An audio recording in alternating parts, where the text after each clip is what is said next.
kesempatan kepada pimpinan calon penerima manfaat Bapak Nasim Khan untuk tol yang di dapilnya, karena beliau ini dari partai penentu dan penentu Komisi 6. Jadi kami persilakan kepada Bapak Nasim Khan. Terima kasih pimpinan. Assalamualaikum warahmatullahi wabarakatuh. Yang kami cintai Bapak Ketua, Bapak Faisal Reza, Bapak Wakil Ketua, sebagai pimpinan, Bapak Hekel Bawazir tersayang, dan juga rekan-rekan anggota Komisi 6 yang kami cintai. Khususnya yang hadir pada hari ini, Bapak Subakti beserta jajaran dari PT Jasa Marga, juga Bapak Didi dari KAI yang memang sebelumnya sudah di KAI dan sekarang melanjutkan kepada jajaran direksi sebagai direktur utama. Yang pertama-tama, kami tidak akan membahas lagi panjang lebar Pak Didi dan juga Pak Subekti masalah hutang piutang. Tidak selesai-selesai, kesimpulan tadi sudah terbahaskan semuanya, baik dari hutang pemerintah terhadap mitra BUMN termasuk KAI dan Jasa Marga, begitu pula mitra kita yang memang sudah terbiasa kesannya berhutang, ya kan? Kendalanya bermacam-macam. Jujur, kami sering bertatap muka dan mengcross-check bagaimana manajemen yang terjadi di setiap kemitraan BUMN termasuk KAI, baik di daup-daup yang ada di wilayah Indonesia itu termasuk KAI. Sebetulnya mereka sudah mengalami dividen keuntungan semuanya dalam produksi, dalam perjalanan transportasi. Tapi kadang-kadang setelah ditarik kepada pusat atau dilakukan hitungan manajemen dan lain-lain, itu akan menjadi kerugian kadang-kadang. Kan begitu kadang-kadang. Itu semua terjadi, baik di PTPN, baik di semuanya. Di pabrik-pabrik itu saya cek untung di PG-nya. Tapi setelah sampai di direksi, jadi perhitung ini manajemen jadi rugi. Nah, jadi intinya kita berharap kita menghidupkan kembali badan usaha milik negara ini ke depan. Itu yang kita harapkan. Dan pemerintah juga seperti tadi rekan-rekan kita jelaskan, kalau bisa menekan nilai hutang-hutang itu sehingga tidak membebani bagi mitra-mitra kita, sehingga mitra kita sebagai kewajiban pelayanan publik ini bisa lebih maksimal. Itu yang kita harapkan. Dan kami berharap PT KAI, Jasa Marga mempunyai komitmen. Nah, itu yang saya harapkan nanti kesimpulannya dari pembahasan ini. Apa komitmen dari Pak Didi, karena sudah meneruskan, karena Pak Didi sudah paham betul dengan pertransportasian ini khususnya KAI sebelumnya. Apa boleh, beliau kan juga dulu di keuangan Pak Didi. Nah, begitu pula Pak Subekti, saya harap bisa lebih baik daripada sebelumnya, daripada Bu Desi. Banyak saya masukkan dulu kepada Bu Desi, juga masukkan kepada Pak Edi sebelumnya KAI. Berjalan, ada sesuatu hal yang berjalan, ada yang belum. Nah, ini yang perlu kita bahas bersama. Yang pertama saya bahas yaitu dari Jasa Marga. Pak Subekti, tadi sudah dibahas semua lah ya, saya tidak perlu bahas satu persatu karena saya mempunyai tanggung jawab fungsi tugas saya dan sumpah janji saya sebagai anggota DPR RI, khususnya di daerah pilihan saya. Saya dari Jatim 3, yaitu Situbondo, Bondowoso, Banyuwangi.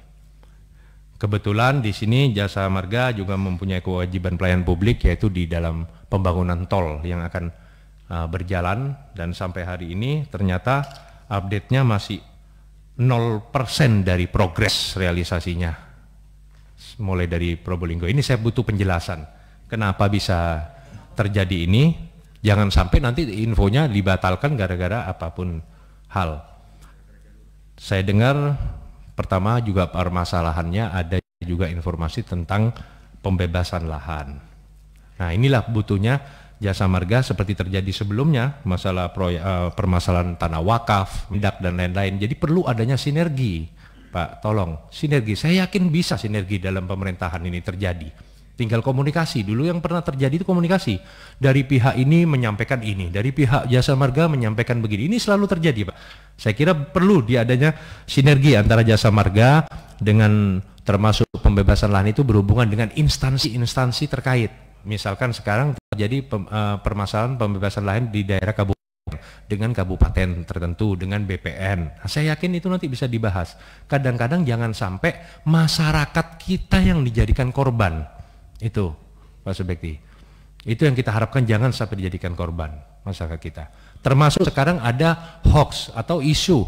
Sampai sekarang di kabupaten saya itu bingung, sampai sudah muncul desain-desain informasi tentang jalan tol ini. Ada yang dilewatkan Jember, sudah ada video. Ada yang dilewatkan Bondowoso, ada video. Ada yang dilewatkan Situbondo, ada video. Nah, semua ini mengklaim. Akhirnya apa? Dimanfaatkan oleh pihak-pihak tertentu untuk berbisnis, menaikkan harga dan lain-lain, Pak Subekti. Ini harus hati-hati. Harus ada keputusan resmi dari pemerintahan pusat yang sudah roadmap dibuat. Saya lihat kemarin itu jalurnya dari Probolinggo, mulai dari Keraksan, Paiton itu kan berjalan sampai ke Situbondo, ya kan, tembus sampai ke Pasir Putih, sampai ke Ketapang, dan itu memang akan menjadi tol terindah di Indonesia bila itu terjadi.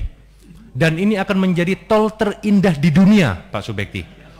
Ini kalau memang betul-betul terrealisasi, dan ini adalah dukungan pemerintah yang sukses dalam sejarah tol di Indonesia ataupun di internasional, karena dia akan melalui jalur-jalur yang strategis, ya kan, yang luar biasa, melalui hutan lindung marga satwa, melalui pasir putih, laut yang indah, dan ini memang butuh luar biasa pemikiran yang roadmap yang luar biasa. Ini saya harapkan ke depan ada sinergi, ada koordinasi dengan seluruh pihak. Saya yakin mereka, masyarakat kita khususnya di dapil kita semua welcome dengan ini semuanya, dan kita akan mendukung. Itu yang kita harapkan.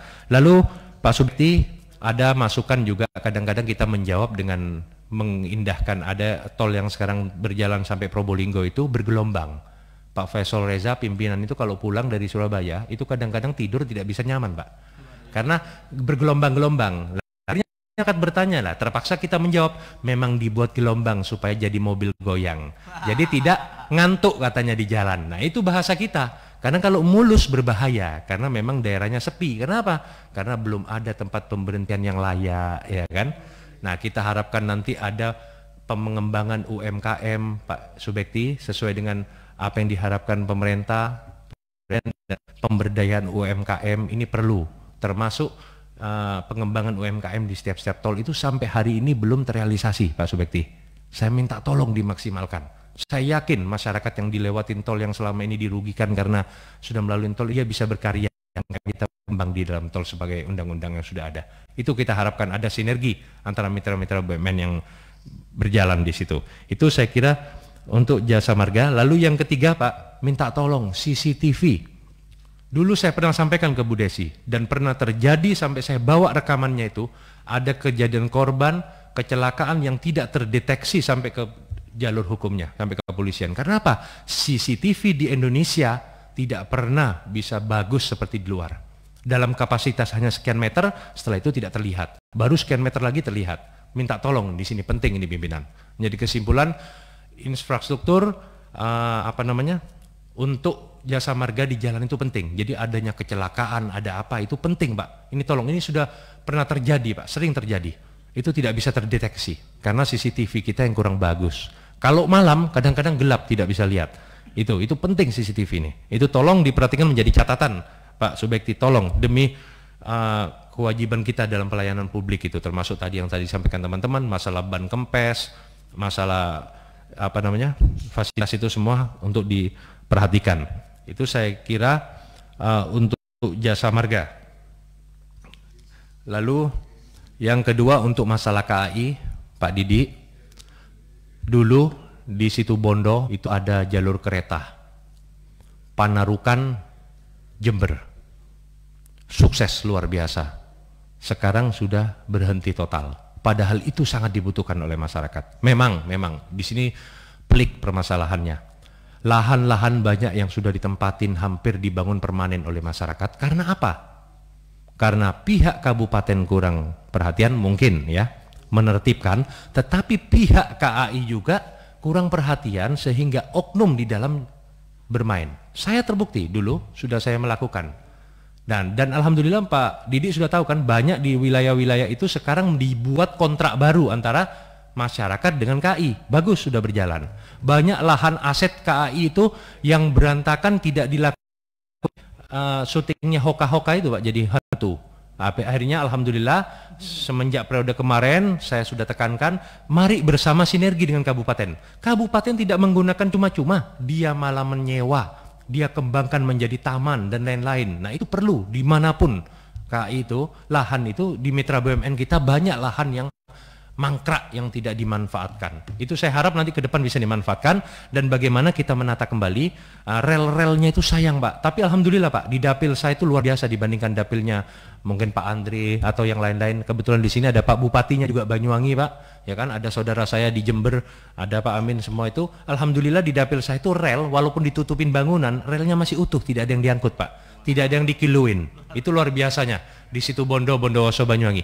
Relnya utuh, cuma pemberdayaannya, maintenance-nya itu belum dilakukan. Nah, seandainya itu bisa diefektivitaskan lagi, ayo kita bersama-sama sinergi. Kabupaten kami siap, PT KAI siap, kita jalankan. Saya kira tinggal dijalankan. Dan itu sangat profit, luar biasa manfaatnya Pak. Luar biasa. Itu, saya yakin itu bisa dilakukan. Itu kontrak tolong dicek Pak Didi, hati-hati untuk oknum di daup-daup yang sudah ada. Itu diperhatikan Pak, itu sangat penting. Lalu saya dengar juga di KAI sekarang melakukan non PSO karena memang kondisi COVID ya. Kalau kita bicara COVID atau tidak, sebelumnya biarpun ada COVID ya memang BUMN kita ngap-ngapan. Dengan adanya COVID ini sebetulnya ada hikmahnya buat kita, bagaimana kita bisa menjadikan kedaulatan, bisa menjadikan mandiri. Bagaimana ini sebagai pengalaman. Non PSO saya kira, saya dengar naik sampai 4% Pak Didi untuk kereta katanya saya dengar. Nah oke, kalau memang itu memang dilakukan untuk menutupin kerugian karena efek dari wabah, itu oke lah. Tapi itu ada timing line ya, ada timelinenya mungkin sampai kapan. Setelah itu mari kembali lagi sebagai kewajiban pelayanan publik, kembali secara normal kembali.